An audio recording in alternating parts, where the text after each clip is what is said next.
Roti.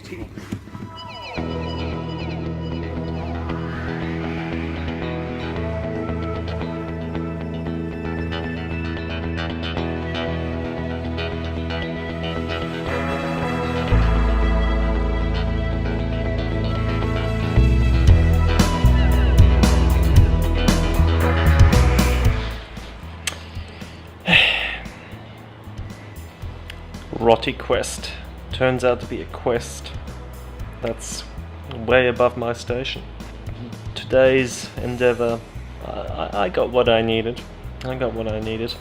But basically what I was planning on doing is picking up the roti, making my way up to my room here, sitting down, and then critiquing it one little bit at a time. Didn't quite happen. I got down there. Firstly, they accidentally served it to me dine-in, which is fine. It's a nice, funky place to sit around. And then I was going to record a little video while I was sitting at the restaurant, but people turned up. Again, it's a small place. People know each other.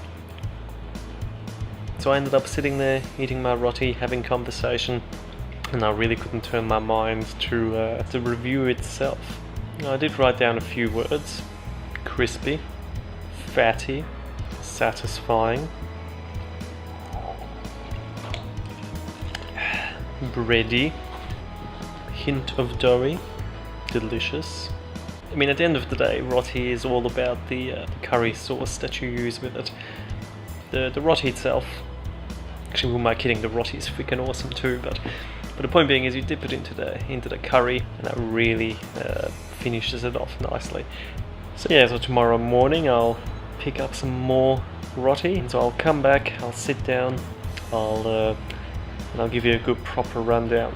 I mean, I'll probably use the same words, I just use them, so you probably won't hear anything new. So yeah, stay tuned. It's coming up right after this, so don't go anywhere.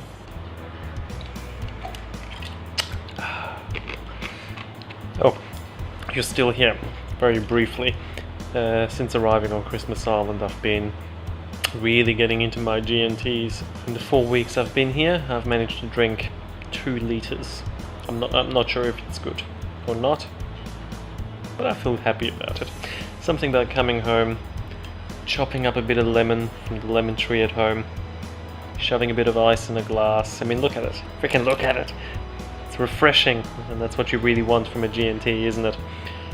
But yeah, I used to be a Scotch drinker, and I still enjoy my Scotch, but I've got this quiet suspicion that, well, when I get back to Perth, I'm gonna go onto the G&T bandwagon. Very good. All right.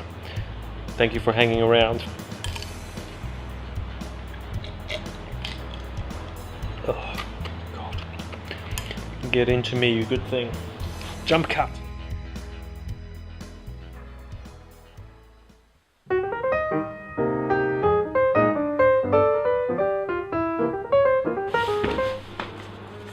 Right, so it looks like this can finally happen. We have here the roti, we have the coffee. Though full disclosure, this coffee is in fact from Cafe 1888. It is not of a traditional Indonesian style. So here we go. The other ingredient, of course, the curry. Potentially should do some research about what roti actually is, whether this is the roti, whether this is the roti, whether the combination of these two things is roti. I mean, who knows? Maybe it's just a word for bread, but as a Westerner, I like to pretend that it's all exotic, you know, all fresh and new and exciting. Oh, first up, I've got to tell you how nice this smells. It smells like butter. It smells like fat. It smells like, again, doughy sort of breadiness. But there's something about it that just makes you salivate, like there's nothing else that matters. So let me just get my dunking curry sauce ready. There's 2 places on the island that do the roti. One is the Halal Cafe next to Metro Supermarket, and the other is Malaysian Cafe, which is in a similar area. It's It's probably a slightly nicer looking place. I myself am actually happy with either one of those choices.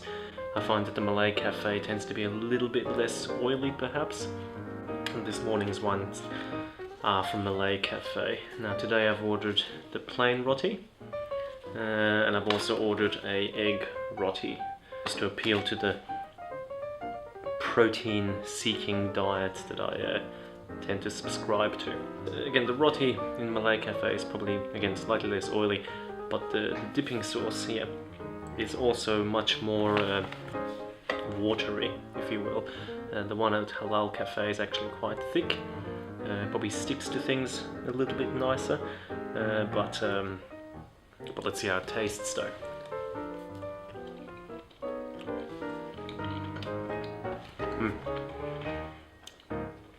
The flavour is certainly there. Again, you're not going to get big food reviews from me, or technical reviews from me. All I guess you need to know is that it's it's delicious. It's got a bit of heat to it, it's salty, spicy. It's just great. It's just great. So really, what I look for when I'm enjoying a roti is basically just how light the actual bread is. Like there's something about, I don't specifically know how to make it. I'd like to see them making it one day, but basically it's got many layers. It's really quite light.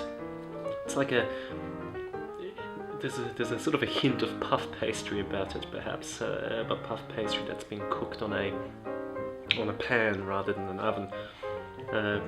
And again, this roti today is particularly good because it sort of comes apart very nicely. Again, you can see the layers, and it just seems to trap all of the flavors from the sauce here inside of it. It's fantastic. You know what? I'll go out and I'll say this: the roti, and this is now the egg roti, is better at Malay Cafe than what it is at Halal Cafe. I'll say that. But I do prefer the sauce at Halal Cafe. So now we get to this bit. As you can see, I have about half of one roti left, meaning I've eaten 1.5 of these. So what am I going to do now?